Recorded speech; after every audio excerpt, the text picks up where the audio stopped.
வணக்கம். எதிர்வெளியீடு பதிப்பகம் ஒருங்கிணைக்கும் 10வது நூல் அறிமுக கூட்டம் இது. இன்று நாம் அறிமுகப்படுத்த உள்ள நூல் சுசித்ரா விஜயன் மற்றும் பிரான்சிஸ்கோ ருச்சியா எழுதி ஈப்பா சிண்டன் மொழிபெயர்த்த இன்னும் எத்தனை காலத்திற்கு நிலவை கூண்டிலேயே அடைத்து வைக்க முடியும் என்ற நூல். இந்நூல் அறிமுக கூட்டத்திற்கு வருகை தந்திருக்கும் வாசகர்கள் மற்றும் எழுத்தாளர்கள் ராஜன் துரை, பாலமுருகன், கரீம் அவர்களை அன்புடன் வரவேற்கிறோம். முதலாவதாக இந்நூல் குறித்து பேச எழுத்தாளர் பாலமுருகன் அவர்களை அன்போடு அழைக்கின்றோம்.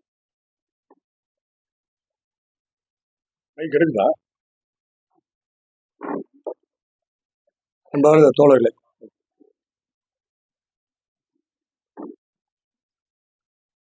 இந்த நிகழ்வில் நான் பங்கெடுப்பதற்கான வாய்ப்பளித்த நம்முடைய எதிர் வெளியீடு அனுஷ் மற்றும் தோழர்களுக்கு என்னுடைய நன்றியை நான் பகிர்ந்து கொள்ள இருக்கின்றேன். இது நான் பங்கேற்கின்ற முதல் நிகழ்வு. எதிர் வெளியீட்டில் நான் பங்கேற்கின்ற ஒரு முதல் நிகழ்வு. மிக முக்கியமான ஒரு புத்தகம் என்று இதை நான் கருதுகிறேன். ஏனென்றால் ஒரு அரசியல் செயல்பாடுகளை பற்றி, அரசியல் சிறைவாசிகளை பற்றி மிக ஆழமான ஒரு பதிவை, ஒரு காலத்தினுடைய வரலாற்றை பதிவு செய்திருக்கின்ற ஒரு புத்தகம் அது. அதுவும் 2014 பின்னால் இன்றைய பிரதமர் ஆட்சிக்கு வந்த பின்னால் நடந்த ஒரு மாபெரும் அரசியல் சக்திகள் மீது நடந்த ஒரு மாபெரும் தாக்குதலை பதிவு செய்திருக்கின்ற ஒரு புத்தகம் என்று நான் கருதுகிறேன். பொதுவாக இந்த அரசியலை நாம் எல்லோருமே கடந்து வந்திருக்கிறோம், படித்து வந்திருக்கிறோம். ஓரளவுக்கு எல்லோருக்குமே இந்த அரசியல் என்பது தெரியும். இந்த புத்தகம் என்பது அந்த காலகட்டத்தில் நடந்த அந்த அரசியல் என்பது எப்படி ரைட் டு டிசென்ட் என்று சொல்லுகின்ற மாற்று கருத்துக்களை வைத்திருக்கின்றவர்கள், அரசாங்கத்திற்கு எதிரான கருத்துக்களை வைத்திருக்கின்றவர்கள், அந்த கருத்துக்களை வைத்திருக்கின்ற காரணத்தினாலேயே அவர்களை குற்றவாளிகள் என்று முத்திரை குத்தி சிறைக்கு அனுப்புகின்ற ஒரு கொடுமையை பற்றி அது பேசுகிறது. இதில் ஒரு 3 வகையான ஒரு புரிதலை நாம் புரிந்து கொள்ள முடியும். ஒன்று, அரசியல் செயல்பாட்டாளர்கள் மாற்று கருத்துக்களை வைத்து தங்களுடைய ஜனநாயக உரிமைகளை பேசுகிறார்கள் என்பதற்காக எப்படி வேட்டையாடப்படுகிறார்கள் என்பது ஒரு வகையான பார்வை இந்த புத்தகத்தில் இருக்கிறது. இரண்டாவது பார்வை என்பது, ஒரு நீதித்துறை என்பது இந்த நாட்டில் குற்றவாளிகள் என்று வரையறுக்கப்பட்ட ஒரு குற்ற செயல்கள் என்று வரையறுக்கப்பட்ட ஒன்றிற்கு மாறாக, அது இதுவரை கடைபிடித்து வந்த சட்ட வழக்காறுகளுக்கு மாறாக மாற்று கருத்துக்களை வைத்திருக்கின்றவர்களை ஒரு கொடும் குற்றவாளிகளாக மாற்றி சிறை வைக்கின்ற ஒரு கொடுமை. அந்த கொடுமைகளை பற்றி இது ஒரு வகையில் இந்த புத்தகம் இன்னொரு வகையில் பேசுகிறது. மூன்றாவதாக ஒன்று, இந்தியாவிலே இருக்கின்ற சிறைச்சாலைகள் எப்படிப்பட்ட ஒரு சிறைச்சாலைகளாக இருக்கிறது, அதனுடைய வரலாற்று பின்னணி என்ன, அதனுடைய செயல்பாடுகள் எப்படி இருக்கிறது, அந்த சிறைச்சாலைகளில் இன்னமும் நிலவுகின்ற காலனியாதிக்க சிந்தனைகள் என்றால் கூட அதில் கொஞ்சம் குறைந்தபட்ச ஜனநாயகம் இருக்கும், குறைந்தபட்ச ஒரு திறந்த வெளிகள் இருக்கும். அதற்கும் உட்பட்ட ஒரு நிலவுடைமை சார்ந்த ஒரு சமூகத்தினுடைய எச்சங்கள் இன்னும் ஒட்டி ஜனநாயகம் என்ற காற்று வீசாத ஒரு இடங்களாக, அந்த ஜனநாயகத்தினுடைய வெளிச்சங்கள் படாத ஒரு இடங்களாக எப்படி இந்திய சிறைச்சாலைகள் இருக்கிறது, அதுவும் இந்த கைதிகள் அடைக்கப்பட்டு இருக்கின்ற சிறைச்சாலைகள் எப்படி இருக்கிறது என்பதை பற்றி ஒரு 3 வகையிலே இந்த புத்தகம் என்பது பேசுகிறது. நண்பர்களே, ஒரு கருத்தை வைத்துக் கொண்டிருக்கிறார் என்பதற்காக எந்த குற்றமும் செய்யாத பல பேர் உலகம் முழுவதும் கைது செய்யப்படுகிறார்கள், சிறையிலே அடைக்கப்படுகிறார்கள். அப்படி அடைக்கப்படுகின்ற அந்த நபர்களை, அந்த மனிதர்களை சர்வதேச சமூகம் என்ன சொல்கிறது என்றால், அவர்களை பிரிசனர்ஸ் ஆஃப் கான்சியஸ் என்று சொல்கிறது, மனசாட்சி கைதிகள் என்று அவர்களை சொல்கிறார்கள். ஒரு கருத்தை தன் உள்ளத்தில் வைத்திருக்கின்ற காரணத்திலே குற்ற செயலாக மாறுகிறது. இந்த நாட்டில் அதற்கு தக்கபடி இந்த நாட்டில் பல்வேறு சட்டங்கள் மாற்றப்படுகிறது. இந்த சட்டங்களை நாம் புரிந்து கொண்டால்தான் இந்த இந்த நான் சொல்லுகின்ற ஒன்றை நீங்கள் முழுதாக புரிந்து கொள்ள முடியும். நம்ம நாட்டில் இருக்கின்ற சட்டங்கள் எப்படிப்பட்டது என்றால், ஒருவனை கைது செய்தால் அவனை நீதிமன்றத்திலே வந்து தண்டனை கொடுத்து அதன் பின்னால் சிறை என்பது ஒரு வழக்கமாக நாம் எல்லோரும் நம்பிக்கொண்டிருக்கின்ற ஒரு சிறை சட்டத்தினுடைய வழக்காறு என்று நாம் நினைத்துக் கொண்டிருப்போம். After the trial the conviction என்பதை நாம் புரிந்து கொள்வோம். ஆனால் அது அல்ல என்ற அளவிலே புதிய சட்டங்கள் இந்த நாட்டிலே உருவாக்கப்பட்டன. அதுவும் குறிப்பாக முதலிலே வந்தது என்பது தடா சட்டம் என்று ஒன்று வந்தது. இந்த தடா சட்டம் எப்படிப்பட்ட கொடுமையானது என்பதை பற்றி அதோடு பயணித்தவன் நான். ஏறக்குறைய வீரப்பன் தேடுதல் வேட்டையின் போது பாதிக்கப்பட்ட மக்கள் இந்த சட்டத்தில் போது பாதிக்கப்பட்டு 10 ஆண்டுகள் மேலே சிறையிலே இருந்தார்கள். அதற்கு பின்னால் இந்த சட்டத்தினுடைய கொடூர தன்மை காரணமாக அது நீக்கப்பட வேண்டும் என்ற ஒரு மிகப்பெரிய கோரிக்கை வந்தது.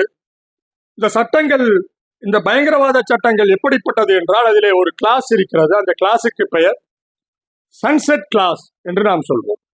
அது என்ன சன்செட் கிளாஸ் என்று சொன்னால், 2 ஆண்டுக்கு ஒரு முறை அந்த சட்டத்தை நீங்கள் ரீசார்ஜ் செய்ய வேண்டும். பாராளுமன்றத்தை கூட்டி நம்முடைய செல்போனுக்கு ரீசார்ஜ் செய்வதை போல இந்த சட்டத்திற்கு பாராளுமன்றம் ஒரு ரீசார்ஜ் செய்ய வேண்டும், உத்தரவாதப்படுத்த வேண்டும். அப்படி படுத்தினீர்கள் என்று சொன்னால்தான் அது மீண்டும் 2 ஆண்டுக்கு அந்த சட்டம் உயிரோடு இருக்கும்.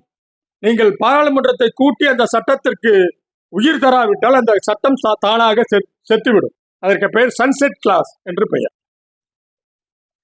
தடா சட்டம் போன பின்னால் பாராளுமன்றத்தின் மீது நடந்த தாக்குதலை காரணமாக வைத்து பொடா சட்டம் வந்தது.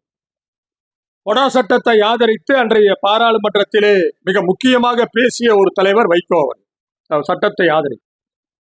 அப்பொழுது சிபிஎம் கட்சியை சார்ந்த ஒரு உறுப்பினர், அவர் பெயர் எனக்கு ஞாபகம் இல்லை, பாராளுமன்ற உறுப்பினர், அவர் சொன்னார், வைகோ, இந்த சட்டத்தை நீங்கள் ஆதரிக்கிறீர்கள், வருங்காலத்தில் இந்த சட்டத்தில் நீங்களே கூட பலியாக கூடும் என்று சொன்னார். வைகோவினுடைய உணர்ச்சி மிக்க அந்த பாராளுமன்ற உரையை பார்த்து எச்சரிக்கை செய்தார் சிபிஎம் உடைய நாடாளுமன்ற உறுப்பினர்.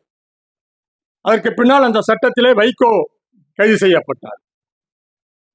இந்த சட்டம், அந்த சட்டமும் மிக மோசமாக சிறுபான்மை மக்களுக்கு எதிராக ஒரு மிகப்பெரிய வன்முறையை உண்டாக்கியது என்ற காரணத்தினால் இந்த சட்டமும் நீக்கப்பட வேண்டிய அவசியம் வந்தது. 2004ஆம் ஆண்டு இந்த சட்டம் நீக்க வேண்டும் என்ற ஒரு தீர்மானம் அப்பொழுது உள்துறை அமைச்சராக இருந்த சிதம்பரம் அவர்களுடைய இதில் கொண்டு வரப்பட்டது. இந்த சட்டத்தை நாங்கள் நீக்குகிறோம் என்று சொன்னார்கள். செப்டம்பர் மாதம் 2004 காலையிலே அந்த சட்டத்தை நீக்குவதற்கான ஒரு சட்டத்தை கொண்டு வந்தார்கள். அதே எல்லோரும் பாராளுமன்ற உறுப்பினர்கள் எல்லாம் சட்டத்தை நீக்கிவிட்டு சாப்பிட போய்விட்டு மீண்டும் பாராளுமன்றத்துக்கு வந்தார்கள். வந்த பொழுது லஞ்ச் மோஷனின் போது சாப்பாடு முடிந்த பின்னால் புதிய சட்டம் ஒன்றை கொண்டு வந்தார்கள். அந்த சட்டம் என்னவென்றால், UAPA என்று ஒரு சட்டம் இருந்தது, அன்லாஃபுல் ஆக்டிவிட்டிஸ் பிரிவென்ஷன் ஆக்ட் என்ற ஒரு சட்டம். அந்த சட்டம் என்பது திமுக 1967 ஆட்சிக்கு வருகின்ற பொழுது அவர்கள் எங்கே தனிநாடு கேட்டு விடுவார்கள் என்பதற்காக, அதை தடுப்பதற்காக இயக்கங்களை தடை செய்வதற்கான ஒரு சட்டம். அது சாதாரண ஒரு சட்டமாக அது இருந்தது. அது மஜிஸ்ட்ரேட் கோர்ட்டுகளில், சாதாரண மஜிஸ்ட்ரேட் கோர்ட்டுகளில் வழக்காடுகின்ற ஒரு சட்டமாக இருந்தது. அந்த UAPA சட்டத்திலே ஒரு திருத்தத்தை கொண்டு வந்தார்கள். காலையில் ஒரு சட்டம் போகிறது, மதியானம் ஒரு சட்டம் வருகிறது. UAPA சட்டத்திலே திருத்தங்களை கொண்டு வந்தார்கள். என்ன திருத்தம் என்றால், காலையில் காலாவதியான சட்டத்தில் இருக்கின்ற பல்வேறு கூறுகளை அப்படியே கொண்டு வந்து மதியானம் UAPA சட்டத்திலே சேர்த்து ஒரு சட்டத்தை கொண்டு வந்தார்கள். 2014 வரை அந்த சட்டம் அப்படியே இருந்தது. மோடி அவர்கள் ஆட்சிக்கு வந்த பின்னால் அந்த சட்டத்தில் என்ன செய்தார்கள் என்றால், அதற்கு முன்னாடி இயக்கங்களை பேன் செய்கின்ற சட்டம், LTT போன்ற இயக்கங்களை இந்த UAPA சட்டத்தில் தான் தடை செய்தார். பல இயக்கங்களை தடை செய்வதற்கான அவருடைய நோக்கம் என்பது இயக்கங்களை தடை செய்வது. மதியானம் அந்த சட்டத்தில UAPA, அந்த பொடா சட்டத்தின், தடா சட்டத்தினுடைய எல்லா கூறுகளையும் கொண்டு வந்து UAPA சட்டத்தில் வைத்து விட்டார். என்ன வேடிக்கை என்றால், காலையில் போன சட்டம் என்பது 2 ஆண்டுக்கு ஒரு முறை சார்ஜ் செய்ய வேண்டிய சட்டம். அது நிரந்தர சட்டம் அல்ல. 2 ஆண்டுக்கு ஒரு முறை பாராளுமன்றம் கூடி அதற்கு ஒப்புதல் தராவிட்டால் அது தானாக செத்து விடுகின்ற சட்டம். ஆனால் மதியானம் கொண்டு வந்த UAPA சட்டம் என்பது அப்படி சன்செட் கிளாஸ் உள்ள சட்டம் அல்ல, அது ஒரு நிரந்தர சட்டம். அதை யாரும் சார்ஜ் செய்ய வேண்டிய அவசியம் இல்லை. இந்த பாராளுமன்றம் கூடி அதை நீக்குகின்ற வரை அந்த சட்டம் இருக்கு. ரொம்ப ஆபத்தான ஒரு சட்டம் அது. அதை கொண்டு வந்தார். அதற்கு எதிராக எங்களை போன்ற சின்ன சின்ன இயக்கங்கள் குரல் கொடுத்தோமே தவிர, ஆனால் பெரிய இயக்கங்கள் அதை பற்றி அதன் மீது அவர்களுக்கு ஒரு பெரிய புரிதல் இல்லாமல் அதை அப்படியே விட்டுவிட்டார்கள். UAPA சட்டம் என்ன செய்தது என்றால் 2014க்கு பின்னால் அது மிகப்பெரிய ஒரு ஆயுதமாக, ஒரு வெப்பனாக மாறியது. இந்த சட்டத்தினுடைய நோக்கம், இந்த பயங்கரவாத சட்டங்களுடைய நோக்கம் என்னவென்றால், இதுவரையும் இருக்கின்ற கிரிமினல் ஜூரிஸ்புடன்ஸிலே வருகின்ற விசாரணை நடத்தி தண்டனை என்கின்ற கோட்பாட்டுக்கு மாறாக கைது செய்யப்பட்டவுடன் தண்டனை, பின்னால் விசாரணை என்பது மாறியது. உதாரணமாக, ஒருவரை UAPA சட்டத்திலே கைது செய்கிறார்கள் என்று சொன்னால் 10 ஆண்டுகள் கழித்து விசாரணை நடக்கும். 10 ஆண்டுகள் கழித்து அவர் விடுதலை, நிரபராதி என்று விடுதலை செய்யப்படுவார். இன்னும் பல பேர் இந்த மாவோயிஸ்ட் வழக்குகளில் கைது செய்யப்பட்டவர்களுக்கு இன்னும் கூட 10 ஆண்டுகள் முடிந்தும் கூட சிறையில் இருந்து வெளியே வராதவர்கள் இன்னமும் இருக்கிறார்கள். இன்னமும் விசாரணையே துவங்கப்படாத வழக்குகள் இருக்கிறது, 10 ஆண்டுகள் முடிந்து. இதுதான் ஆயுள் தண்டனை என்பதே சட்டத்தின்படி 14 ஆண்டுகள். 10 ஆண்டுகள் கழித்து ஒரு ஆயுள் தண்டனையுடைய சிறைவாசியை தண்டனையை குறைக்கலாமா வேண்டாமா என்று அரசாங்கம் முடிவு செய்யலாம். ஆனால் விசாரணையே துவங்காமல், தண்டனையே வராமல் 10 ஆண்டுகளை, 14 ஆண்டுகளை சிறையில் கழித்துவிட்டு வருகின்ற ஒரு அவலம். இதுதான் இந்த UAPA சட்டம். இந்த புத்தகத்திலே பேசுகின்ற இந்த சிறைவாசிகள் எல்லோருமே இந்த UAPA சட்டத்திலே கைது செய்யப்பட்ட சிறைவாசி. ஒன்று 2018ஆம் ஆண்டு பீமா குரேகான் வழக்கு என்று சொல்லுகின்ற அந்த மகாராஷ்டிரத்திலே அந்த தலித்து மக்கள் அந்த நாளை ஜனவரி 1ஆம் தேதியை தங்களுடைய பார்ப்பனர் சமூகத்திலிருந்து தாங்கள் போராடி, ஆங்கிலேயர்களோடு சேர்ந்து போராடி பேசுவாக்கள் என்று சொல்லுகின்ற பார்ப்பனர் ஆட்சியாளர்களை வீழ்த்திய நாள் என்று அங்கே ஒரு தூண் இருக்கிறது. அந்த ஆற்றங்கரையின் பக்கத்திலே இருக்கின்ற தூண், அங்கே கூடுவது வழக்கம். அதுபோல 2018 அவர்கள் கூடுகிறார்கள். அப்போ கூடுகின்ற அந்த கமிட்டியினுடைய தலைவர் சாவந்த், நீதிபதி சாவந்த் என்பவர் உச்ச நீதிமன்றத்தினுடைய நீதிபதியாக இருந்து ஓய்வு பெற்றவர். அவருடைய தலைமையில் இருக்கின்ற கமிட்டி அது. அங்கே ஒரு மிகப்பெரிய தாக்குதலை சங்க பரிவாரங்களும் மற்றும் மற்ற இயக்கங்கள் தொடுக்கின்றன. அப்பொழுது ஒரு வழக்கு தாக்கல் செய்யப்படுகிறது. அந்த வழக்கிலே யார் குற்றவாளிகள் என்றால் RSS சார்ந்த 2 பேர், அவர்கள்தான் குற்றவாளிகள். ஆனால் 14 நாட்களுக்கு பின்னால் மீண்டும் ஒரு FIR போடப்படுகிறது. ரொம்ப யோசித்து திட்டமிட்டு அந்த FIR என்பது 2வது FIR. அந்த FIR-இல் யாரெல்லாம் குற்றவாளிகள் என்றால், யாரெல்லாம் இந்த நாட்டிலே ஜனநாயகத்தை பேசுகிறார்களோ, மனித உரிமைகளை பேசுகிறார்களோ, குறிப்பாக அரசியல் சிறைவாசிகளை விடுதலை செய்ய வேண்டும் என்று தொடர்ந்து இயக்கம் எடுத்துக் கொண்டிருக்கின்ற பேராசிரியர்கள், வழக்குரைஞர்கள் மற்றும் கல்வியாளர்கள் என்று சொல்லுகின்ற ஒரு இன்டலெக்சுவல்ஸ், அவர்கள் எந்த வகையிலும் குற்றத்தில் ஈடுபடாதவர்கள், யாருக்கும் தீங்கிழைக்காதவர்கள், தங்களுடைய கருத்தை பொதுவெளியிலே தங்களுடைய எழுத்தின் மூலமாக சொல்லிக் கொண்டிருப்பவர்கள், இவர்கள் அந்த வழக்கிலே கைது போடப்படுகிறது. பின்னால் பிரதமரையே கொள்வதற்கு இவர்கள் எல்லாம் சதி செய்தார்கள் என்று ஒரு திட்டம் தீட்டப்படுகிறது. கைது செய்யப்படுகிறார்கள். கைது செய்யப்படுகின்றவர்கள் UAPA என்ற ஒரு சட்டத்தில் கைது செய்யப்படுகிறார்கள். அவர்களுடைய வாழ்க்கை என்பது அந்த சிறையிலே எப்படிப்பட்டதாக இருந்தது, கொடூரமாக இருந்தது என்பதை பற்றி இந்த புத்தகம் என்பது விவரிக்கிறது. இந்த சிறை வாழ்க்கை என்பது ஜனநாயகத்தினுடைய வெளிமியங்கள், ஜனநாயகத்தினுடைய சிறு சிறு வெளிச்சங்கள் கூட இல்லாமல் ஒரு சிறையில் அவர்கள் எப்படி ஒரு வகையான ஒரு கொடூரமான வாழ்க்கையை அனுபவித்தார்கள். ஒரு ஜனநாயக சமூகம் நினைத்து பார்க்க முடியாத ஒரு வாழ்க்கை எப்படிப்பட்டதாக இருந்தது சிறை கம்பிகளுக்கு பின்னால் என்பதை பற்றி அது பேசுகிறது. பெரும்பாலும் இங்கே வந்திருக்கின்ற பல பேர், ஒரு 100% பேர் சிறையை சந்திக்காதவர்கள் என்று நான் நினைக்கிறேன். சிறை என்பது மனிதனுக்கு ஒரு முறையாவது சிறையை போய் பார்க்க வேண்டிய ஒன்று. அது ஒரு அனுபவம். அது சிறையிலே முதலாக செல்லுகின்ற பொழுது ஒரு மனிதன் உணர்கின்ற ஒன்று, மிக முக்கியமான ஒன்று, இந்த காலம் எப்படி கனமானதாக இருக்கும் என்பதை நீங்கள் உணர்வீர்கள். நம்முடைய வாழ்க்கையில் ஒருபோதும் அதை நாம் உணர்ந்திருக்க மாட்டோம். இந்த காலம், இந்த நொடிக்கு, இந்த நிமிடத்திற்கு இருக்கின்ற வெயிட் இருக்கு இல்லையா, அது எப்படி கனமானது, அதனுடைய பொருண்மை என்ன என்று நாம் எந்த நேரத்திலும் உணர்ந்திருக்க மாட்டோம்.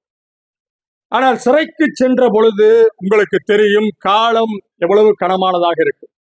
ஆஸ்கர் வைல்டு சொன்னான் சிறைக்கு போன போது, அவன் ஒரு வழக்கிலே கைது செய்யப்பட்டு போன போது சொன்னான், ஒரு நொடி என்பது ஒரு நொடி என்பது ஒரு மணியை போல கணக்கிறது, ஒரு மணி என்பது ஒரு நாளை போல கணக்கிறது, ஒரு நாள் என்பது ஒரு வருடத்தை போல கணக்கிறது என்று ஆஸ்கர் வைல்டு சொன்னான். அது ரொம்ப உண்மை, உண்மை. போராட்டங்களை நடத்தி நாங்கள் மாணவர்களாக இருக்கின்ற பொழுது, சட்டக்கல்லூரி மாணவர்களாக இருக்கின்ற பொழுது நாங்கள் சிறைக்கு போயிருக்கிறோம் மாணவர்களோடு சேர்த்து. அந்த காலகட்டத்தில் நான் முதலில் பார்த்த அனுபவம், என்னுடைய தனிப்பட்ட உணர்வு, ஒரு நாளை கழிப்பது என்பது நாம் அதுவரை நினைத்து பார்க்க முடியாத ஒரு அனுபவம். நான் அப்பொழுதுதான் உணர்ந்தேன், காலம் என்பது இவ்வளவு பெரிய ஒரு கனமான ஒன்றாக இருக்கிறது. நகர முடியாமல் நகர்கின்ற ஒரு மணித்துளியை, ஒரு நொடியை உங்களால் உணர முடியும். ரொம்ப ரொம்ப ரொம்ப அது ஒரு பெயின்ஃபுல்லான ஒரு அனுபவமாக இருக்கு. முதலில் சிறைக்கு செல்லுகின்ற எல்லோருக்கும் அந்த அனுபவம் இருக்கு. அதற்கு பின்னர் சிறைக்கு போடுவார்கள் என்று சொன்னால் கொஞ்சம் அவர்கள் இயல்பாக இருப்பார்கள். சிறையிலேயே நீங்கள் இருந்தீர்கள் என்று சொன்னால் உங்கள் வாழ்க்கை இயல்பாக இருக்கும். ஆனால் அப்பொழுது கூட கம்பிக்கு வெளியே இருந்து பார்க்கின்ற பொழுது அந்த வானம் ரொம்ப விசித்திரமாக தெரிகிறது. வெளியே பறக்கின்ற, சுதந்திரமாக வானத்திலே பறக்கின்ற ஒரு காக்கையும் குருவியும் ஏதோ ரொம்ப பார்ப்பதற்கு விசித்திரமான ஒரு உயிரியை போல உணர்வை நமக்கு தோன்றுவது என்பது ரொம்ப இயல்பான ஒன்று. அது இந்த காலம் தருகின்ற கணம் என்பதுதான். அப்போ அந்த வழி என்பதுதான் விடுதலையை நோக்கி தவம் இருக்கின்ற எல்லா சிறைவாசிகளுக்கும் இருக்கின்ற ஒரு நொடிய. இந்த வழக்கிலே கைது செய்யப்பட்டவர்கள் எப்படிப்பட்டவர்களாக இருக்கிறார்கள் என்றால், அவர்கள் மீது என்ன வழி வருகிறது என்று சொன்னால், அவர்கள் தடை செய்யப்பட்ட ஒரு இயக்கத்தை சார்ந்தவர்கள், மாவோயிஸ்ட் இயக்கத்தை சார்ந்தவர்கள் என்ற பழி என்பது ஏறக்குறைய பெரும்பான்மையான மீது வருகிறது. இதை நிரூபிக்கின்ற சுமை யாருக்கு இருக்கிறது? எப்பொழுது நிரூபிக்க முடியும்?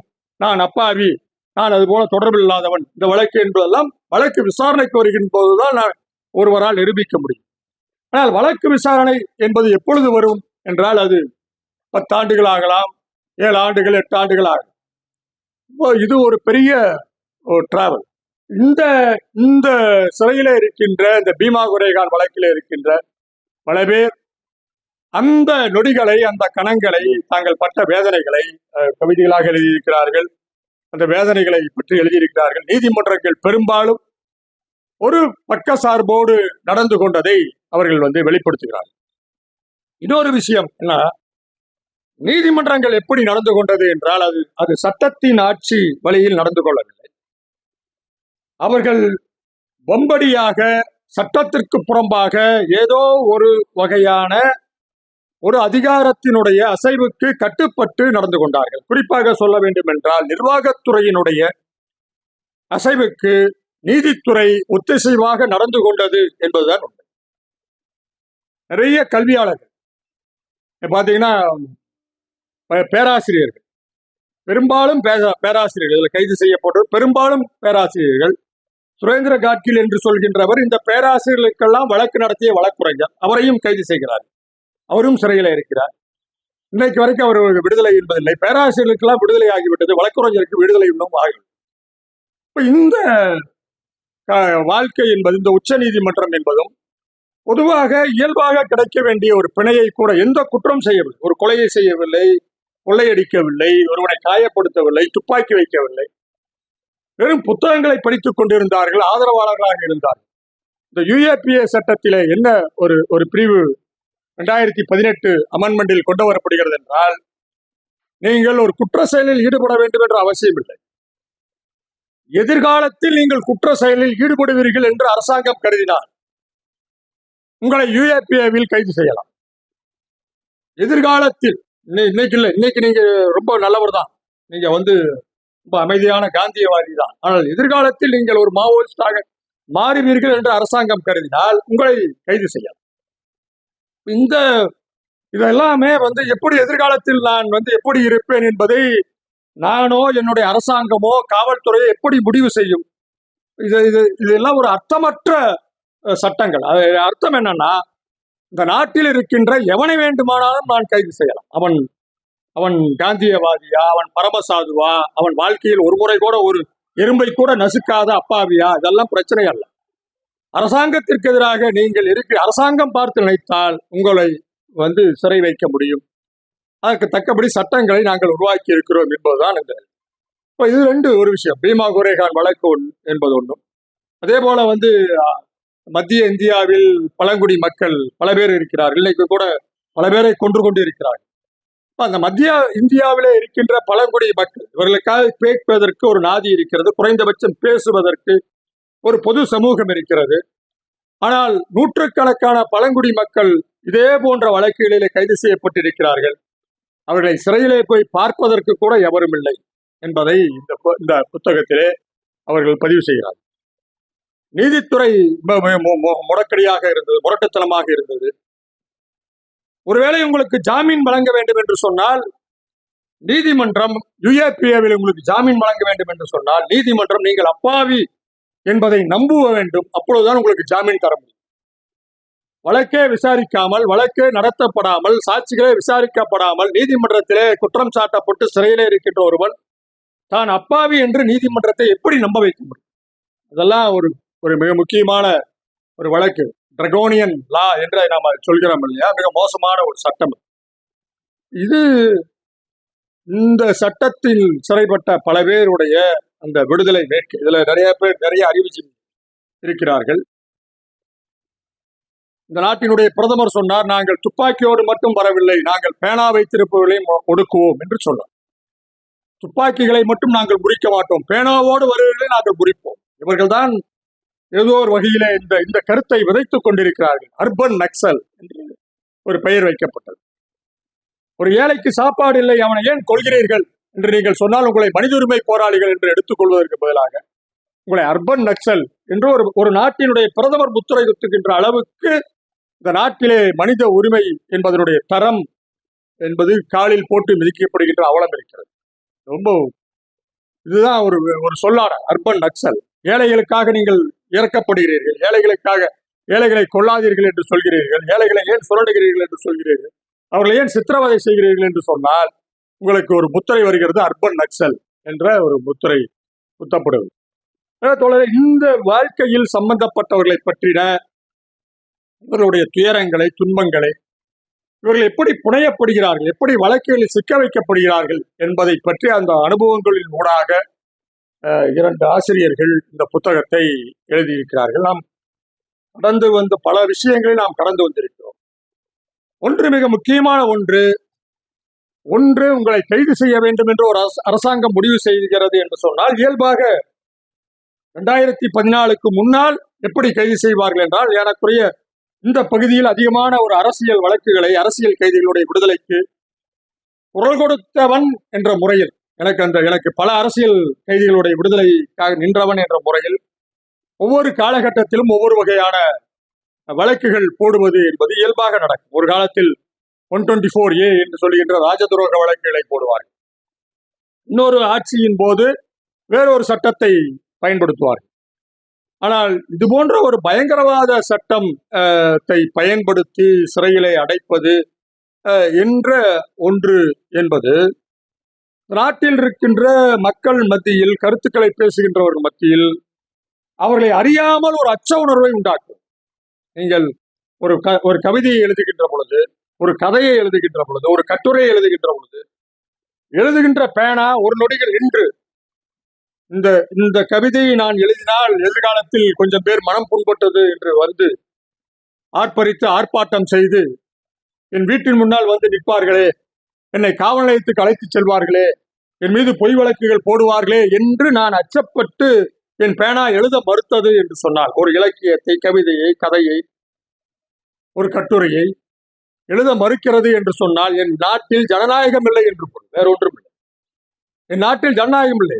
இந்த நாட்டினுடைய அரசியலமைப்பு சட்டம் சொல்கிறது ஃப்ரீடம் ஆஃப் தாட். அதனுடைய முகப்புரையில் சொல்லுகின்ற வாசகம் என்னவென்றால், ஃப்ரீடம் ஆஃப் தாட் என்று சொல்கிறது. சுதந்திரமாக சிந்திக்க வேண்டும். நீங்கள் எழுதுகின்ற பொழுது, பேசுகின்ற பொழுது எந்த அச்சத்தினுடைய குறுக்கீடும் இல்லாமல் சுதந்திரமாக நாம் எழுத வேண்டும். நடுக்கக்கூடாது நம்முடைய கை. இதுதான் இந்த நாட்டினுடைய அரசியலமைப்பு சட்டத்தினுடைய முகப்புரை சொல்கிறது, ஃப்ரீடம் ஆஃப் தாட் என்பதை அதை பேசுகிறது. ஆனால் எழுதுகின்ற பொழுது எனக்கு அச்சம் வருகிறது என்று சொன்னால், என் நாட்டில் எங்கோ ஜனநாயகம் என்பது செத்துக் கொண்டிருக்கிறது என்ற ஒரு பொருள் அது. அப்படிப்பட்ட மனிதர்கள், அவர்கள் கருத்துக்காக சிறையில் வைக்கப்பட்ட மனிதர்களுடைய வாழ்க்கையை, அந்த அனுபவத்தை இந்த புத்தகத்திலே 2 ஆசிரியர்கள் அவர்களை தேடி தேடி அந்த அனுபவங்களை சிலவற்றை எழுதியிருக்கிறார். இது ஒரு உதாரணம்.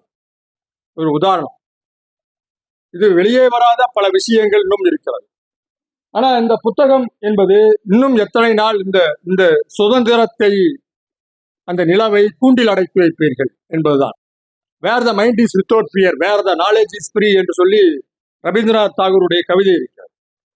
அச்சமின்றி சுதந்திரமாக எங்கு விடுகிறதோ அங்கே என் தேசம் விழிக்கட்டும் என்று ரவீந்திரநாத் தாகூருடைய மிக முக்கியமான பாடல் இருக்கு. Where the mind is without fear, where knowledge is free என்கின்ற ஒரு மிக முக்கியமான பாடல். இப்போ நம்முடைய சமூகத்தில் இது போன்ற அச்ச உணர்வுகள் உருவாக்கப்படுகிறது என்று சொன்னால், நீங்கள் கதை எழுதுகின்ற பொழுது, கவிதை எழுதுகின்ற பொழுது, அல்லது நீங்கள் ஒரு கட்டுரை எழுதுகின்ற பொழுது, இதை எழுதினால் என்னை கொண்டு போய் சிறையிலே அடைத்து விடுவார்களே, இதை எழுதினால் கொஞ்சம் பேர் வந்து என் வீட்டின் முன்னால் உட்கார்ந்து கொண்டு என் வீட்டின் முன்னால் கல்லெறிவார்களே, இதை எழுதினால் என்னை கொண்டு போய் UAPA சட்டத்திலே போட்டு விடுவார்களோ, என் மீது ஏதேனும் வழக்குகள் பாயுமோ என்று நீங்கள் அச்சப்படுகிறீர்கள் என்று சொன்னால், உங்கள் நாட்டில் உங்களுக்கு கொடுக்கப்பட்ட அடிப்படை ஜனநாயக உரிமை என்பது செத்து போய்விட்டது என்று. Where the mind is without fear, where the knowledge is free என்று ரவீந்திரநாத் தாகூர் சொல்கிறார். எங்கு அச்சமின்றி சுதந்திரமாக இருக்கிறதோ அங்கே என் தேசம் விழிக்கட்டும் என்று ரவீந்திரநாத் தாகூர் இந்த நாட்டினுடைய விடுதலையை பற்றி பாடுகிறார். இப்போ இந்த நாட்டினுடைய விடுதலை என்பது ஒரு மனிதன் சுதந்திரமாக சிந்திப்பதை அடிப்படையாக கொண்டதாக இருக்கிறது. ஆனால் அச்சம் சூழ்ந்த ஒரு உலகத்திலே இதை எழுதினால் என்னை சிறைப்பிடித்து விடுவார்களோ, இந்த கவிதையை எழுதினால் என்னை பிடித்து விடுவார்களோ என்று ஒருவன் எழுத்தாளன் தான் எழுதுவதை நிறுத்தினால், யோசிக்கிறான் என்று சொன்னாலே நமக்கு அங்கீகரிக்கப்பட்ட அடிப்படை உரிமைகளுக்கு ஆபத்து இருக்கிறது என்று சொல்லும். இந்த கைதிகள் எல்லோருமே கருத்து கைதிகள், the prisoners of conscience என்று சொல்கிறோம். ஒரு கருத்தை உள்வாங்குகின்ற காரணத்தினாலேயே ஒருவனை குற்றவாளியாக மாற்றி அவனை சிறைப்படுத்தி பல ஆண்டுகள் விசாரணையே இல்லாமல் சிறையில வைத்திருப்பது. இந்த UAPA போன்ற சட்டங்கள், படா சட்டத்தினுடைய மறு வடிவம். இந்த சட்டத்தினுடைய நோக்கம் என்னவென்றால், இது ஒருவனை விசாரணையே இல்லாமல் சிறையிலேயே வைத்திருக்கலாம். 14 ஆண்டுகள் கழித்து உங்களை அப்பாவி என்று ஜாமீன் தருவார்கள். உங்களுக்கு 14 ஆண்டுகள் நீங்கள் ஏறக்குறைய ஒரு ஆயுள் தண்டனையை முடித்திருப்பீர்கள். 10 ஆண்டுகள் கழித்தால் ஒரு ஆயுள் தண்டனை சிறைவாசி தனக்கு ப்ரீமெச்சூர் ரிலீஸ் என்று சொல்வதற்கு, கேட்பதற்கு வாய்ப்புண்டு. ஆயுள் தண்டனையிலே 10 ஆண்டுகள் கழித்த ஒருவன், நான் ஆயுள் தண்டனை 10 ஆண்டுகள் கழித்து விட்டேன், என்னை விடுதலை செய்யுங்கள் என்று கேட்க முடியும். அதற்கு சட்டத்திலே ப்ரீமெச்சூர் ரிலீஸ் என்று பெயர். ஆயுள் தண்டனை என்றால் ஆயுள் முழுவதும் ஒருவனை உள்ளே வைத்துக் கொள்வது. ஆனால் ஆயுள் முழுவதும் ஒருவனை உள்ளே வைத்துக் கொள்ள முடியாது என்பதற்காக அவர்கள் 10 ஆண்டுகளுக்கு மேலே பரிசீலிக்கலாம் என்கின்ற ஒன்றை வைத்திருக்கிறார்கள். இந்த 10 ஆண்டுகள் ஒருவனை விசாரணை கைதியாகவே வைத்திருப்பது என்பது ஏறக்குறைய உங்களுடைய ஆயுள் தண்டனையை நிறைவு செய்வதற்கு சமம். 10 ஆண்டுகள் கழித்தால் ஒரு கொலை குற்றத்திலே 10 ஆண்டுகள் சிறையில் இருக்கின்ற ஒருவன் 10 ஆண்டுகள் கழித்து தன்னுடைய தண்டனைக்காக அரசாங்கத்தை வேண்ட முடியும், என்னை பரிசீலனை செய்யுங்கள் என்று சொல்ல முடியும். ஆனால் விசாரணையே நடத்தாமல் விசாரணை கைதிகளாகவே வைத்துக் கொண்டிருக்கின்ற ஒன்று, அவர்களுடைய வாழ்க்கை எப்படிப்பட்டதாக இருக்கிறது, சிறை வாழ்க்கை எப்படிப்பட்டதாக இருக்கிறது என்பதை பற்றி ஒரு விசாரணையாக இந்த புத்தகம் 2 ஆசிரியர்கள் எழுதியிருக்கிறார்கள். மிக முக்கியமான ஒரு புத்தகம் என்று நான் கருதுகிறேன். ஏனென்றால் அதுவரை நம்முடைய தூக்கத்தை கெடுக்காத பல விஷயங்களை நாம் படித்துக் கொண்டே இருக்கிறோம். கெட்ட கனவு வராத பல விஷயங்களை நாம் தேடி தேடி படிக்கிறோம். ஃபீல் குட் என்று சொல்லுகின்ற பல நல்ல விஷயங்களை தேடி தேடி படிக்கிறோம். நல்ல சங்கீதங்களை, பாடல்களை கேட்டு இரவு தூங்க வேண்டும் என்கின்ற மனநிலையில் நாம் இருக்கிறோம். ஆனால் இது போன்ற சிறைவாசிகளுடைய வாழ்க்கையோடு ஒரு கணம் நீங்கள் உங்களை நினைத்து பார்த்தீர்கள் என்று சொன்னால், நண்பர்களே, இது ரொம்ப கொடூரமாக இருக்கு. சிறையிலே இருக்கின்ற ஒருவனுக்குத்தான் அதனுடைய வேதனை தெரியும். எவ்வளவு ஒரு சிறை என்பது நாம் நினைக்க முடியாத, நாம் கருத முடியாத பல கல்விகளை நமக்கு கற்றுத்தரும். எம்ஜிஆருடைய நாடோடி மன்னல்ல வர்ற மாதிரி சிறை என்பது பலவற்றை சொல்லித்தரும். அது கற்றுத்தருகின்ற ஒன்று, அதனுடைய எண்ணிக்கை, அதனுடைய அனுபவம் என்பது மிக முக்கியமானது. எந்த சிறைக்கு போய் வந்த ஒருவனும் ஒரு சக சிறைவாசியை குற்றவாளி என்றும் கொடூரமானவன் என்று எப்பொழுதும் சொல்லலாம். இந்த கொடூரமான சிறையில் இருப்பவனெல்லாம் கொடூரமானவன் என்று சித்தரிக்கின்றவர்கள் யார் என்றால் அவர்கள் சிறைக்கு போகாதவர், வாழ்க்கையில் சிறையை பார்க்காதவர், எந்த வகையிலும் வாழ்க்கையில் சிறையில் பார்க்காத ஒருவன் தான் சிறைவாசிகளை கொடூரமானவன் என்று எழுதும். உதாரணமா நம்முடைய கமலஹாசனுடைய ஒரு படம் இருக்கிறது. அவர் ஏதோ ஒரு படத்துல அவர் ஜெயிலில் இருப்பாரு, ஒரு பத்திரிகை நிருபர் வந்து சிறைக்கு போவாங்க, அவரை பார்க்க உடனே சிறைவாசிகள் எல்லோரும் அந்த பெண்ணை பாய்ந்து பிராடுவதற்காக வந்து அப்படியே மேல மேல வந்து உழுகுவதை போல கமலஹாசன் எடுத்திருப்பார் தன் சினிமாவில். ஏனென்றால் கமலஹாசனுக்கு சிறை என்றால் என்னவென்று தெரியாது. அவர் ஒரு ஆப்பாயில் பேர்வழி, மரண தண்டனைக்கு எதிராக படம் எடுப்பார். ஆனால் மரண தண்டனையே பரவாயில்லை என்று சொல்வதை போல சித்தரிப்பார். நீங்க அவருக்கு காட்சியின் பிரம்மாண்டத்திற்காக ஒரு கான்செப்டை வந்து நாசம் செய்வது என்பது ஏற்றுக்கொள்ள முடியாது. சிறை அவ்வளவு கொடூரமானதல்ல. சிறையிலே இருக்கின்ற மனிதனின் தான் செய்த கொடுமைகளை, தான் செய்த கொலையை, தான் செய்த குற்றத்தை எண்ணி எண்ணி கலங்குகின்றவன் தான் இருக்கா சிறையில. நீங்க போனீங்கன்னா சகா சர்வதே நேரமும் தனக்கு தான் செய்த தவறை எண்ணி கலங்க வைப்பதுதான் சிறை. உங்களை ஒன்றும் மாற்றாம, உங்களை ஒன்றும் அப்படியே மாற்றாம கொடூரமான வர்றவனாட்டெல்லாம் இருக்காது. கமலஹாசன் படத்தை போலவோ வேறு படங்களை போலவோ அது அப்படி இருக்காது. விரும்மாண்டி மாதிரி எல்லாம் இருக்காது சிறை.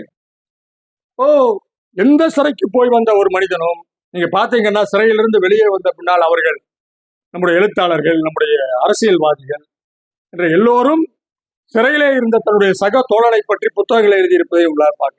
சுபவீர பாண்டியில இருந்து, தியாகில இருந்து பல தோழர்கள் சிறைக்கு போய் வந்த அனுபவத்தில் தன்னுடைய சக மனிதர்களை, தூக்குமரம் நல்லிலே பாலன் இருந்து ஒரு மிகப்பெரிய சிறை இலக்கியம் தமிழ்ல இருக்கு. அதே போல இவரு நம்முடைய ஆயுள் தண்டனை அனுபவங்கள், நம்முடைய பாலதண்டாயுதம் போன்றவர்கள். சிறையில் இருக்கிற சக மனிதனுடைய வாழ்க்கை என்பது ரொம்ப ரொம்ப வேதனையானது. அவனை நீங்க சிறையில ஒரு கொலை ரொம்ப சாதாரண விஷயம். ஒருத்தன் கொலை பண்ணிட்டான். அவன் பார்க்கின்ற ஒரு மத்தியதர சமூகத்திற்குத்தான் கொலை என்பது ரொம்ப பயங்கரமான ஒன்றை போல, ஒரு தீண்ட முடியாத ஒன்றை போல. கொலை செய்கின்ற எவனும் வேண்டுமென்றே அப்படியெல்லாம் கொலை செய்ய ரொம்ப ரொம்ப குறைவு. 99% சந்தர்ப்ப சூழ்நிலை காரணமாக கொலை செய்து, ஏதோ ஒரு ஆத்திரத்தில் கண்கள் மறைக்க நடந்த கொலை அது. ஆனால் அந்த கொலையை எண்ணி எண்ணி அழுகின்ற பல பேரை நீங்கள் சிறையில் பார்க்க முடியும். பட்டுக்கோட்டை பாடியதை போல நீங்கள் கற்றுக்கொள்ள முடியாத பலவற்றை சிறைச்சாலைகள் கற்றுத்தரும்.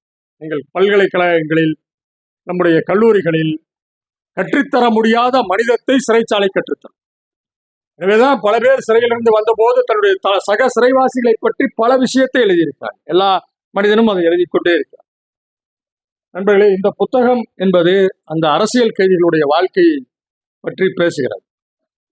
இந்திய சிறைச்சாலைகளில் அந்த பிரிசனர்ஸ் ஆஃப் கான்சியஸ் அவருடைய வாழ்க்கை, அவர்கள் விடுதலை நோக்கி இருக்கின்ற அவர்கள் ஏன் சிறை வைக்கப்பட்டிருக்கிறார்கள் என்பதை பற்றி அரசாங்கங்கள் இதுவரை எந்த பதிலும் தரவில்லை. அரசாங்கங்கள் ஏன் இவர்களை சிறையில் வைத்திருக்க, அவர்கள் அவ்வளவு கொடூரமானவர்களா என்பதை பற்றி அரசாங்கங்கள் எதுவும் சொல்வது. பல அறிவுஜீவிகள் தாங்கள் கொண்ட கருத்துக்காக சிறையிலே வாடுகிறார்கள் என்பதைத்தான் இந்த புத்தகம் பேசுகிறது. இது ஒரு நல்ல ஒரு திரட்சியாக இருக்கிறது, ஒரு நல்ல ஒரு தொகுப்பாக இருக்கிறது, ஒரு நல்ல அனுபவமாகவும் இருக்கிறது. இந்த புத்தகம் வெறுமனே ஒரு நல்ல அனுபவம். நம்முடைய சிறை வாழ்க்கையில் இருக்கின்ற மனிதர்களுடைய உள்ளங்களை புரிந்து கொள்வதற்கான ஒரு அனுபவமாக இருக்கிறது. வாய்ப்பு கிடைக்கின்றவர்கள் இன்னும் கூட சில புத்தகங்களை படித்தால் இன்னும் கூடுதலாக, ஒன்று C.A. பாலன், ரொம்ப ஃபேமஸான ஒரு எழுத்தாளர், ஆயுள் தண்டனை அனுபவங்கள் என்று சொல்லி பாலதண்டாயத்துடைய புத்தகம் இருக்கிறது. ஒரு அற்புதமான புத்தகம். அது ஒரு சிறை இலக்கியங்கள் மிக முக்கியமான ஒன்று. ஆயுள் தண்டனை அனுபவங்கள்.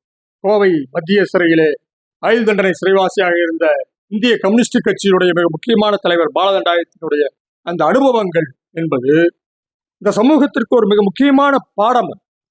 ஒரு சிறை வாழ்க்கையை 4 சுவருக்குள் எப்படி நாம் கடத்துவது, அதை எப்படி சுதந்திரமாக வைத்துக் கொள்வது, எப்படி உயிரோட்டமாக வைத்துக் கொள்வது என்பதற்காக ஒரு கம்யூனிஸ்டுகள் செய்கின்ற அந்த முயற்சிகள் இருக்கு பாருங்க, அது ரொம்ப ரொம்ப முக்கியமான அந்த மாதிரியான ஒரு அனுபவத்தினுடைய திரட்சியாக இந்த புத்தகம் எழுதப்பட்டிருக்கிறது. இது ஒரு சிறைவாசியாக இல்லாமல் ஒரு பயணியாக, ஒரு ஒரு ஒரு ஒரு பத்திரிகையாளராக இந்த புத்தகங்களை அவர்கள் எழுதியிருக்கிறார்கள். அவர்களுக்கு இன்னும் கூட இந்த சிறை அனுபவம் என்று இருந்திருந்தால் அந்த நேரேஷன் என்பது வேறு மாறிய. பாலதண்டாயத்துடைய ஆயுள் தண்டனை அனுபவங்கள் நீங்கள் படித்தீர்கள் என்று சொன்னால் தெரியும். தியாகினுடைய அந்த அந்த அந்த கம்பிக்குள் வெளிச்சங்கள், சுவருக்குள் சித்திரங்கள், இந்த நேரேஷன்ஸ், இதனுடைய விஷயங்கள் என்பது ஒரு வேறு வகையாக இருக்கு. ஆனால் பத்திரிகையாளருடைய இந்த நேரேஷன் என்பது ஒரு வெளியே இருந்து பார்த்து எழுதுகின்ற ஒரு நேரேஷன். இது வெவ்வேறு அனுபவங்களை தருகின்ற ஒன்றாக இருக்கிறது. இருந்தாலும் இந்த புத்தகம் என்பது ஒரு நல்ல ஒரு புத்தகம். ஒரு சமூகத்திற்கு இந்த அனுபவத்தை உள்வாங்க வேண்டிய ஒரு அவசியம். சிறை வாழ்க்கை என்பது, சிறை என்பது மனிதனை எப்படி அது உங்களுக்கு உள்ளத்துக்கு தருகின்ற சிறை என்பது நல்ல சாப்பாடுகள்லாம் கிடைக்கும். சாப்பாடெல்லாம் இல்லாமலாம் இருக்காது.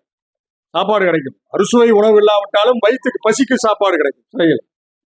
ஆனால் அந்த சிறை என்பது உங்களுடைய வாழ்க்கையை திரும்ப திரும்ப எண்ணி பார்க்க வைக்கும். உங்கள் வாழ்க்கையின் நொடியை கனமாக மாற்றும். வாழ்க்கையில் சிறையிலே கொலை செய்து வந்த பல பேரை நாங்கள் பார்த்திருக்கிறோம். சந்தர்ப்பவசத்தால் கொலை செய்தவர்கள். அவர் ஒன்றும் பெருசா அவனு திட்டம் போட்டு ஒருத்தரை கொலை பண்ணணும். தன் மகளை கொலை செய்த பெரியவரை எங்களுக்கு தெரியும். தினந்தோறும் 4:30 மணிக்கு உட்கார்ந்து கொண்டு ஒரு சிறையிலே ஒரு இடத்திலே உட்கார்ந்து கொண்டு அவர் வள்ளலார் பாட்டை பாடுவார். நாங்கள் ஒரு மாணவராக இருக்கின்ற பொழுது ஒரு சிறைக்கு போராட்டத்தின் போது போன போது வேலூர் சிறையிலே 4:30 மணிக்கு ஒரு பாடல் கேட்கும். இரவு நீங்கள் தூங்கிக் கொண்டிருக்கின்ற பொழுது சிறைக்குள் ஒரு பாடல் கேட்கும். அது வள்ளலாரினுடைய அந்த பாடல், அருள் பெரும் ஜோதி தனிப்பெரும் கருணை என்று ஒரு குரல் கேட்கும் 4:30 மணி. இந்த பெரியவர் தன் மகளை ஏதோ ஒன்று அவள் காதல் திருமணம் செய்தார் என்பதற்காக கொலை செய்துவிட்டு உள்ளே வந்தவர். தன் வாழ்க்கை முழுவதும் வள்ளலாரை எண்ணிக்கொண்டிருந்த ஒரு பெரியவரை கொலை செய்கின்ற காரணத்தினாலேயே ஒருவனை கொடூரமானவன் என்று நாம் நினைத்துக் கொள்ள முடியாது. பொது புத்தியில் அப்படிப்பட்ட விஷயம். வாழ்க்கை முழுவதும் எண்ணி எண்ணி அழுகின்றவர்களை உங்களுடைய சிறை அனுபவம் என்பது காட்டும். எனவே ரொம்ப முக்கியமான ஒரு அனுபவம் அந்த அனுபவம். அதற்காக நீங்கள் எல்லோரும் சிறைக்கு செல்ல வேண்டும் என்று நான் சொல்லவில்லை. ஏதோ ஒரு வகையில் அந்த அனுபவத்தை நீங்கள் உள்வாங்க வேண்டும். எல்லோரும் சிறைக்கு போக வேண்டிய என்ற தேவையும் இல்லை. ஆனால் அந்த அனுபவம் என்பது ரொம்ப ரொம்ப பெக்குலரான ஒரு அனுபவம். அது அந்த அனுபவம் என்பது ரொம்ப ரொம்ப பிரத்யேகமான ஒரு அனுபவமாக அது நிச்சயமாக இருக்கும். எனவே இந்த புத்தகம் என்பது அந்த ஆயுள் சிறைவாசி, அந்த விசாரணை சிறைவாசிகளுடைய வாழ்க்கையை பற்றின ஒரு நேர்கோட்டிலே சொல்லுகின்ற ஒரு அனுபவமாக இருக்கிறது. ரொம்ப முக்கியமானது இந்த சமூகத்திலே என்னென்ன நடந்து கொண்டிருக்கிறது, புகார் கொடுத்தவர்கள் எப்படி காணாமல் போகிறார்கள், எப்படி கொல்லப்படுகிறார்கள் என்பதை பற்றியெல்லாம் அது சொல்லிவிட்டு செல்கிறது. ஒரு நல்ல புத்தகம். அதை வெளியிட்ட எதிர் வெளியீட்டுக்கு நான் என்னுடைய நன்றியை சொல்ல கடமைப்படுகிறேன். தமிழில் ரொம்ப சிறை இலக்கியங்கள் என்பது ரொம்ப ரொம்ப ரொம்ப குறைவாக வந்திருக்கு. சிறையை பற்றிய அனுபவங்கள், சிறையினுடைய வாழ்க்கையை பற்றி ரொம்ப ரொம்ப குறைவான நேரேஷன் இருக்கிறது. நம்முடைய பொது புத்தியில் நாம் சிறையை பார்ப்பது என்பது ஒரு பெரியவர் இருப்பார். நாங்கள் ஒரு சிறையில் காலையில் 4 மணிக்கு அவருடைய பாடல் கேட்கும், வள்ளலாரினுடைய பாடல். அவர் ஒரு ஆயுள் தண்டனை சிறைவாசி. அவருடைய பாடல் எழுப்பிவிடும். 4 மணிக்கு 5 மணிக்கு ஒரு மனிதனை எழுப்பிவிடும் சிறையில். அவர் என்ன செய்தார் என்றால், தன் மகளை கொலை செய்து விட்டு வந்தவர். ஆனால் தன்னுடைய மகள் யாரையோ காதலித்தாள் என்பதற்காக கொலை செய்து விட்டு வந்தவர். வள்ளலாருடைய பக்தர். வாழ்க்கை முழுவதும் ஒவ்வொரு நாளும் தன் மகளை நினைத்து அழுது கொண்டே இருப்பார். இதுதான் கொலைகாரர்கள் மீது இருக்கின்ற பொது புத்தி. நமக்கு என்னன்னா, அவன் பயங்கரமான கொலைகாரன், மகளையே கொலை செய்து ஏதோ பண்ணிட்டான் பாவம். வாழ்க்கை முழுவதும் அல்லும் பகலும் தன் மகளை நினைத்து அழுது கொண்டே இருக்கு என்ற ஒரு பெரியவர். கொலை செய்தவன் அவ்வளவு கொடூரமானவனாக பார்க்க வேண்டியது. நாங்கள் இயல்பா ஒரு குற்றவியல் வழக்குரைஞர்களாக இருக்கின்ற போது எங்களுக்கு நாங்கள் பல கொலைகாரர்களை பார்த்திருக்கிறோம். கொலைகாரர்கள் அவ்வளவு கொடூரமானவர்கள் அல்ல. அவர்கள் ஏதோ ஒரு காரணத்தில், ஏதோ ஒரு சந்தர்ப்பத்தில், ஏதோ ஒரு வகையிலே இந்த மாதிரியான கொலைகளில் ஈடுபட்டுகிறார்களே தவிர அவர்களை நாம் ஒரு பூச்சாண்டிகளைப் போல பார்க்க வேண்டிய அவசியம் இல்லை என்பது என்னுடைய புரிதல். ஆனால் இந்த புத்தகத்தில் இருக்கின்றவர்கள் கொலை செய்யாதவர்கள், பேராசிரியர்கள், ஒரு கருத்தை வைத்திருந்தோம் என்பதற்காக சிறைக்கு வந்த பல பேர். ரொம்ப முக்கியமான ஒரு புத்தகம். தமிழ்ல இந்த மாதிரியான சிறைவாசிகளை பற்றி வருகின்ற புத்தகம் என்பது ரொம்ப ரொம்ப குறைவு, ரொம்ப குறைவு. சிறைவாசியின் அனுபவத்தை பேசுகின்ற புத்தகம் ரொம்ப குறைவு. அதுவும் அரசியல் சிறைவாசிகளை பற்றி பேசுகின்ற புத்தகம் என்பது அரிதிலும் அரிது. அப்படிப்பட்ட ஒரு புத்தகத்தை தோழர் அனுஷ் அவர்கள் வெளியிட்டு இருக்கிறார்கள். ஒரு நல்ல முயற்சி. அவரை நான் பாராட்டுகிறேன். இந்த புத்தகம் என்பது ஒரு கனமான அனுபவத்தை பதிவு செய்கிறது. இது ஒரு துளியர் முழு அந்த துயரத்தில், அந்த வேதனையில் இந்த நாட்டில் ஜனநாயகம் என்பது எப்படியெல்லாம் நசுக்கப்படுகிறது, அதற்கு யாரெல்லாம் துணை போகிறார்கள், நீதிமன்றம் ஒரு பக்கம் துணை போகிறது, அரசாங்கம் ஒரு பக்கம் துணை போகிறது.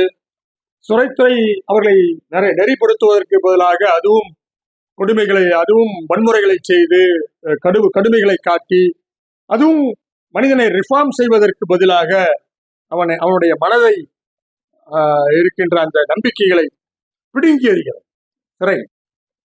உங்கள் உள்ளத்தில் இருக்கின்ற எல்லா நம்பிக்கைகளையும் வேரோடு பிடுங்குவதுதான் சிறை, வேறொன்றும் இல்லை. உங்களை ஒன்றும் நல்ல சாப்பாடெல்லாம் கிடைக்கும், டீயெல்லாம் கிடைக்கும், 6 மணிக்கு தூங்க சொல்லுவாங்க கட்டாயம். எல்லாமே சாப்பிடாம இருந்தீங்கன்னா தான் குற்றம். நல்லா சாப்பாடு தருவாங்க ஜெயிலில். ஆனால் உங்களுடைய நம்பிக்கைகளை அது காயப்படுத்தும், உங்களுடைய வாழ்க்கையில் வெறுமையை உண்டாக்கும். அதான் சிறை, வேற ஒன்றும் இல்லை. வேற ஒரு பிரச்சனையும் அங்க இருக்காது. நாம் நினைத்து பார்க்க நம்முடைய வாழ்க்கையில் வெளிச்சங்களை, காரை, பஸ்ஸை, மனுஷனை பார்க்கணும்னு தோணும் பாருங்க சிறையில. அந்த ஏக்கத்தை அது உருவாக்கும். நான் சொன்னேன், ஒரு காக்காவை பார்க்கறது பிரம்மாண்டமா எனக்கு தெரியும், ஒரு வானத்தை பார்க்கறது பிரம்மாண்டமா தெரியும். இதான் சிறை. மனிதனை தனிமைப்படுத்துவது, மனிதனை சமூகத்திலிருந்து தனிமைப்படுத்துவது என்ற ஒன்றுதான் அந்த சிறை. ஒரு நல்ல ஒரு பதிவு அது. ஒரு அரசியல் சிறைவாசிகளுடைய இந்த மாதிரியான ஒரு புத்தகத்தை வெளியிட்ட தோழர் அனுஷ் அவர்களுக்கு நான் பாராட்டுகிறேன். அந்த அனுபவத்தை பகிர்ந்து கொண்ட 2 எழுத்தாளர், மிக முக்கியமாக சுசித்ரா விஜயன் மற்றும் பிரான்சிஸ்கா ரெச்சியா, அதை அற்புதமான மொழிபெயர்த்து ஒரு தமிழ் புத்தகத்தை போல ஈபா சிந்தன் அவர்கள் அதை மொழிபெயர்த்து இருக்கிறார்கள். எல்லாரும் சேர்ந்த ஒரு கூட்டு முயற்சியாக இந்திய அரசியல் கைதிகளின் குரல்கள், ரொம்ப முக்கியமான புத்தகம். ரொம்ப அரிதாக அரசியல் கைதிகளை பற்றி, குறிப்பா கைதிகளை பற்றிய புத்தகங்கள் இங்க வருது. ஒரு 1000 புத்தகம் வருகிறது என்று சொன்னால் ஒரு புத்தகம் 2 புத்தகம் சிறைவாசிகளை பற்றி பேசும். ரொம்ப ரேரிஸ்ட் ஆஃப் த ரேர், ரொம்ப எல்லாம் வராது. அப்படி வந்த ஒரு புத்தகமாக அது இருக்கிறது. வாசகர்கள் இந்த அனுபவத்தை படித்து உள்வாங்க வேண்டும். தொடர்ந்து இது போன்ற புத்தகங்களை நாம் இது பண்ண வேண்டும். ஏனென்றால் நாம் ஒரு காலனி ஆதிக்கத்தினுடைய எச்சங்களாக சிறையை வைத்திருக்கிறோம். இன்னமும் கூட ஜாதியின் அடிப்படையில் சிறையிலே உங்களுக்கு வேலை என்பது பகிர்ந்தளிக்கப்படும். நாம் நினைச்சிட்டு இருக்க பொது சமூகத்தில் நீங்கள் ஒரு ஐயராக இருந்தால் உங்களுக்கு சமையல் செய்கின்ற வேலையை தருவார்கள் சிறையிலே. நீங்கள் ஒரு தாழ்த்தப்பட்டவராக, ஒரு அருந்ததியராக, ஒரு பறையராக இருந்தீர்கள் என்று சொன்னால் உங்களுக்கு மலமல்லுகின்ற வேலையை, கழிப்பறை சுத்தம் செய்கின்ற வேலையை ஒதுக்குவார்கள். நீங்கள் ஒரு நாவிதராக இருந்தால் உங்களுக்கு சவரம் செய்யும் வேலை என்று சொல்வார்கள். நீங்கள் ஒரு மன்னாராக இருந்தால் உங்களுக்கு துணி துவைக்கின்ற வேலை என்று அதை ஒதுக்குவார். இதுதான் இன்னைக்கு வரைக்கும் சிறை. இந்த ஆண்டு உச்ச நீதிமன்றம் ஒரு வழக்கு தாக்கல் செய்த ஸ்க்ரோல் ஒயரில் வந்த ஒரு கட்டுரை, சாதியின் அடிப்படையில் இந்திய சிறைகளிலே வேலை தரப்படுகிறது என்பதற்கு எதிராக ஒரு கட்டுரை எழுதிய ஆசிரியர் அவர்கள் ஒரு வழக்கை தாக்கல் செய்து அந்த ஸ்டேட்டஸை கேட்ட பின்னால் என்ன நடக்கிறது என்று சொன்னால், இன்னும் சாதி அடிப்படையில் வேலைகள் பிரித்து தரப்படுகிறது இந்திய சிறைகளில். சாதி அடிப்படை. உதாரணமாக நாங்கள் நடத்திய ஒரு வழக்கு, அவர் ஒரு பிராமண சமூகத்தை சார்ந்தவர். அவர் ஒரு வழக்கிலே இருக்கிறார். அவரை சிறையிலே போய் நாங்கள் பார்க்கின்ற பொழுது அந்த பிராமண சமூகத்தை சார்ந்த அந்த இளைஞனுக்கு சமையல் செய்கின்ற வேலை ஒதுக்கப்பட்டு இருக்கிறார். ஒரு தாழ்த்தப்பட்டவர் மற்றொரு கிளையண்ட் அவர் சிறையிலே இருக்க, அவரை போய் பார்க்கின்ற பொழுது அவரை துப்புரவு பணிக்கு அனுப்பி இருக்கிறார். நீங்கள் ஒரு நாவிதராக இருந்தால் உங்களுக்கு சவரம் செய்யும் வேலையை கொடுப்பார்கள். நீங்க டாக்டரா இருக்கீங்க, வக்கீலா இருக்கீங்க என்பதல்ல பிரச்சனை. நீங்கள் ஒரு தாழ்த்தப்பட்டவராக இருந்தால் உங்களை மலமல்லும் வேலை போ, நீங்கள் வக்கீலாக இருக்கீங்க, டாக்டரா இருக்கீங்க, நீங்க ஒரு மிகப்பெரிய அறுவை சிகிச்சை செய்கின்ற நிபுணர், அதெல்லாம் பிரச்சனையே. சாதிய வடிவில் இன்னமும் சிறைகள் இருக்கின்றன. இதுதான் முக்கிய தொழில். இந்த சிறையிலே செய்யப்படுகின்ற தொழில் என்பது நீங்கள் என்ன ஜாதி என்ற அடிப்படையில் பிரித்தளிக்கப்படும். உதாரணமாக ஒன்று சொல்கிறேன். நானும் நண்பர் ஆறுதல் அவர்களும் ஒரு வழக்கை நடத்துகிறோம். அதில் கைது செய்யப்பட்டவர் ஒரு பிராமணர். அவரை நாங்கள் போய் சிறையிலே போய் பார்க்கின்ற பொழுது அவர் சமையல் கட்டிலே வேலை செய்து கொண்டிருக்கிறார். சமையல் கட்டிலே வேலை எல்லோருக்கும் கிடைக்காது. ஏன் கிடைத்தது என்றால் அவர் பிறப்பால் பிராமணர் என்பது அந்த சிறை நிர்வாகத்தில் குறிப்பில் இருக்கிறது. எனவே அவருக்கு சமையல் செய்கின்ற பணி டிஃபால்ட்டாக ஒதுக்கப்படுகிறது. ஆனால் இதுவே ஒரு அருந்ததியராகவோ ஒரு ஆதி திராவிடர் சமூகத்தை சார்ந்தவராக இருந்தால் நிச்சயமாக துப்புரவு பணி அவருக்கு கொடுக்கப்படும். உச்சநீதிமன்றம் இதுவரைக்கும் இந்திய சிறைகள் நிலைப்பாடு தான். உங்கள் ஜாதியை கேட்பார்கள், உங்கள் ஜாதியின் அடிப்படையில் அவர்கள் உங்கள் வேலையை ஒதுக்கி விடுவார். உச்சநீதிமன்றத்தில் இந்த வயரில் வந்த ஒரு கட்டுரை எழுதிய பின்னால் அந்த கட்டுரையினுடைய ஆசிரியர் ஒரு வழக்கை போட்டு உச்சநீதிமன்றம் இந்த 2024 சாதிய அடிப்படையில் வேலை பிரிவினையை சிறைகளுக்கு ஒதுக்கக்கூடாது என்று சொல்லி இந்த ஆண்டு சொல்லியிருக்கு. இந்தியா விடுதலை அடைந்து 75 ஆண்டுகளுக்கு ஜனநாயகத்தினுடைய எந்த வெளிச்சமும் போகாத இடம் இந்திய சிறை. நீங்க ரொம்ப சாதாரண விஷயம். இன்னைக்கு வரைக்கும் அந்த சாதிய கட்டுமானங்கள் ரொம்ப மோசமான ஜனநாயகம் படாத ஒரு இடம். அதுல இந்த புத்தகத்தில் ஒரு இடம் வருது. அதுல அவருடைய அவர்கிட்ட சரணடையில காலில் ஒழுகல அப்படின்னு சொல்லி ஒரு சிறை அதிகாரி அது சத்தம் போடுறாரு. ஒரு கைதி எங்கட காலில் ஒழுகல, மன்னிப்பு கேட்கல, குனிஞ்சு நிக்கல என்பதற்காக அவர் இது பண்றார். என்னை பார்த்தோன்னே குனிஞ்சு நிக்கணும்ன்றா, நீ ஏன்னா நிபந்தனை நிற்கிற அப்படின்னா உனக்கு எதுவும் கிடையாது. உனக்கு என்னென்ன பண்ணுவாங்க சிறை அதிகாரிகள், உங்களுக்கு உங்களுடைய அம்மா அப்பா தங்கை உறவினர்கள் யாரும் உங்களை மனு போட்டு பார்க்க வரதுக்கு அனுமதிக்க மாட்டாங்க. தண்டனைகள் அப்படித்தான் இருக்கு. சிறையில வெளியிலிருந்து ஒருத்தரை பார்க்கறது என்பது அவ்வளவு ப்ரீசியஸா இருக்கு. ஜெயிலில் இருக்கும்போது பார்த்து யாராவது ஒருத்தர் மனு போட்டு பார்க்க மாட்டாங்க, யாராவது ஒருத்தர் பேச மாட்டாங்க. சிறையில் இருக்கிறவனுக்கு நீங்க செய்கிற ஒரே ஒரு ஹீலிங் டச் என்னன்னா ஜெயிலில் மனு போட்டு பார்க்க. இதான் கட் பண்ணுவாங்க. உங்களுக்கு நேர்காணல் வருகின்ற வாய்ப்புகளை கட் செய்வாங்க. பல ஃபியூடல் செட்டப்ஸ்ல இருக்கும். டிஃபால்ட்டா பிராமணராக இருந்தால் சமையல் வேலைக்கு போய்விடும். இன்னைக்கு வரைக்கும் இருக்குது. 2024 சுப்ரீம் கோர்ட்ல வழக்கு தாக்கல் செய்யப்பட்டு அதுக்கு பின்னாடி அப்படிலாம் செய்யக்கூடாதுன்னு சொல்லியிருக்காங்க. ஆனா அந்த தீர்ப்பு என்பது எந்த அளவுல நடைமுறைப்படுத்தப்பட்டிருக்கு அப்படிங்கிறத கேள்வி. இது நாம் புரிந்து கொள்ள வேண்டிய ஒன்று. எனவே அந்த அனுபவத்தை எழுதியிருக்கின்ற ஒரு புத்தகம் என்பது ரொம்ப வரவேற்கத்தக்க புத்தகம். அந்த புத்தகத்தை தமிழில் மொழிபெயர்த்து தமிழில் அதை கொண்டு வந்திருக்கின்ற எதிர்பதிப்பகம் அதனுடைய போனவருடைய தொடர் பணியை நான் பாராட்டேன். ரொம்பவே மிக முக்கியமானது. அது வேறொரு தேடி பிடித்து இந்த மாதிரியான புத்தகங்களை வெளியிடுதல் என்பது மிக மிக முக்கியமானது. இது ரொம்ப அரிதான புத்தகம். இல்லை ஒன்றும் பெரிய லாபம் வராது. இந்த புத்தகத்தை வெளியிட்டு இதெல்லாம் ஒரு 1000 காப்பி 2000 காப்பி விற்று எல்லாம் போகவே போகாது. எனக்கு நல்லா தெரியாது. அது அப்படியான புத்தகம் இல்லை. ஏன்னா அது அவ்வளோக்கான மார்க்கெட்டிங் இல்லை. நமக்கு நம்ம ஜெயில் இதை பற்றி ஒரு வர மார்க்கெட்டிங் இருக்காது. ஆனால் இது ரொம்ப மிக முக்கியமான பணி. தமிழ் சூழலில், தமிழ் பதிப்பக சூழலில் இது போன்ற புத்தகங்கள் என்பது அதனுடைய இடத்தில் ஏதோ ஒரு இடத்துல மக்கள் கையில கொண்டு போய் சேர்ப்பது என்பது மிக மிக முக்கியமான ஒரு பணி. அந்த பணியை செய்து கொண்டிருக்கின்ற தோழர் அனுஷ் அவர்களை பாராட்டுகிறேன். எனக்கு பின்னாடி 2 மிக சிறந்த சொற்பொழிவாளர்கள் இருக்கிறார்கள். எனவே அவர்களுக்கு வழிவிட்டு நான் ஒதுக்குகிறேன். நன்றி. வாழ்க்கை.